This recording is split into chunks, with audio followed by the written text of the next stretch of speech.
Hi, I'm Diane Wolkutz, and this is about the importance and joy of explicitly teaching vocabulary. Now, a lot of us think that vocabulary is important, but we may not realize how important. Um, when kindergartners come into school for the first time, there is a wide range in word knowledge and language. Um, and what the research tells us is that vocabulary is strongly correlated with reading comprehension. And so if we don't close those gaps stay, is what the research tells us. So if I have a child in first grade who has lower vocabulary, in 11th grade, they're also going to have lower reading achievement. And so it's absolutely essential that we explicitly teach vocabulary.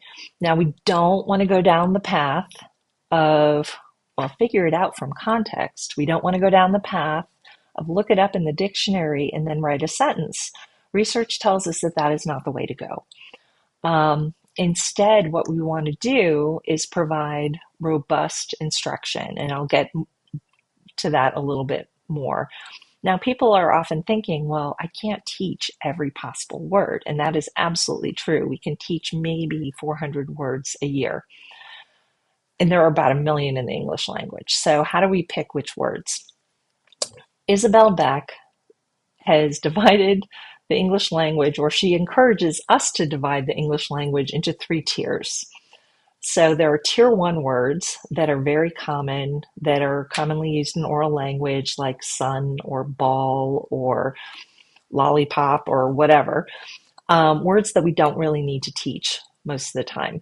Then there are tier 3 words that are domain specific. They might be specific to math or science. I mean, it could be a word like mitochondria or enzyme. And those are less frequently found in written work. And then there are the tier 2 words, the tier 2 juicy vocabulary words that are high frequency in writing. Words like reticent and obscure and enlightening. And those are words that we can explicitly teach to kids and that will make a huge difference in their reading comprehension, their writing skills, and probably their enjoyment of words. So if we're not going to do vocabulary teaching the way we were taught, what do? Isabel Beck, great book, has lots of examples in terms of how to, what kind of activities to do. One that I like involves, picking a tier 2 word like fragile and giving a child-friendly definition. It's like, okay, so fragile means something that's easily broken. And then I can ask the students, what's more fragile, a snowflake or an icicle? And the cool part about that question is there's no clear-cut right answer. And so one child might say, well, that's obvious. A snowflake is more fragile than an icicle because a snowflake melts more easily. And then another child might say, oh, no, an icicle is more fragile than a snowflake because if the icicle falls, it'll break and the snowflake won't.